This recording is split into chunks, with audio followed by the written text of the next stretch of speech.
അച്ഛനായ 1000 രൂപ നോട്ട് മകനായ 100 രൂപ നോട്ടിന് എഴുതിയ ഒരു കത്ത്.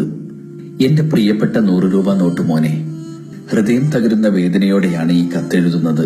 നിന്റെ 1000 രൂപയായ അച്ഛനും 500 രൂപയായ നിന്റെ അമ്മയും ഈ ഭൂമിയിൽ നിന്ന് വിടവാങ്ങുകയാണ്.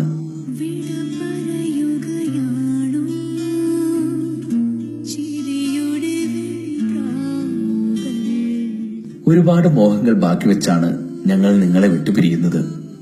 നീ നിന്റെ സഹോദരങ്ങളെ നന്നായി നോക്കി വളർത്തണം. ചെറിയ കുട്ടികളായ 50 പൈസയെയും 1 രൂപയെയും പ്രത്യേകം ശ്രദ്ധിക്കണം. കണ്ണ് തെറ്റിയാൽ ചാടിപ്പോകും. 5 രൂപ മോളുടെ മേലിൽ എപ്പോഴും ഒരു കണ്ണ് വേണം. ബസ് കണ്ടക്ടർമാരുടെ ബാലൻസ് ലിസ്റ്റിൽ പെട്ടാൽ തിരിച്ചു കിട്ടാൻ പ്രയാസമാണ്. കൗമാരപ്രായമായതുകൊണ്ട് നമ്മുടെ 10 രൂപ കുട്ടൻ ചീത്ത കൂട്ടുകെട്ടുകളിൽ പെടാതെ നോക്കണം.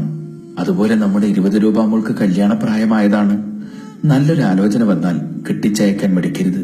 പിന്നെ 50 രൂപ മോനോട് എപ്പോഴും ബൈക്കിൽ പെട്രോൾ അടിച്ച് കറങ്ങി നടക്കുന്നത് ഒഴിവാക്കി കുടുംബകാര്യങ്ങളിൽ ശ്രദ്ധിക്കാൻ പറയണം. മക്കളെല്ലാവരും പേഴ്സിലും ബാഗിലും ചുരുണ്ടുകൂടി കിടക്കാതെ നന്നായി അധ്വാനിക്കണം. ഞങ്ങൾക്ക് ഈ വിടവാങ്ങൽ അനിവാര്യമാണ്. ഇത്രയും കാലം കള്ളപ്പണക്കാരന്റെ പെട്ടിയിൽ കിടന്ന് ഞങ്ങൾ നരകിക്കുകയായിരുന്നു. ഞങ്ങൾ യാത്രയാവുകയാണ് ലോക്കറും പെട്ടിയും പേഴ്സുമില്ലാത്ത ലോകത്തേക്ക് എന്ന് നിങ്ങളുടെ സ്വന്തം 1000 നോട്ടച്ഛനും 500ന്റെ നോട്ടമ്മയും.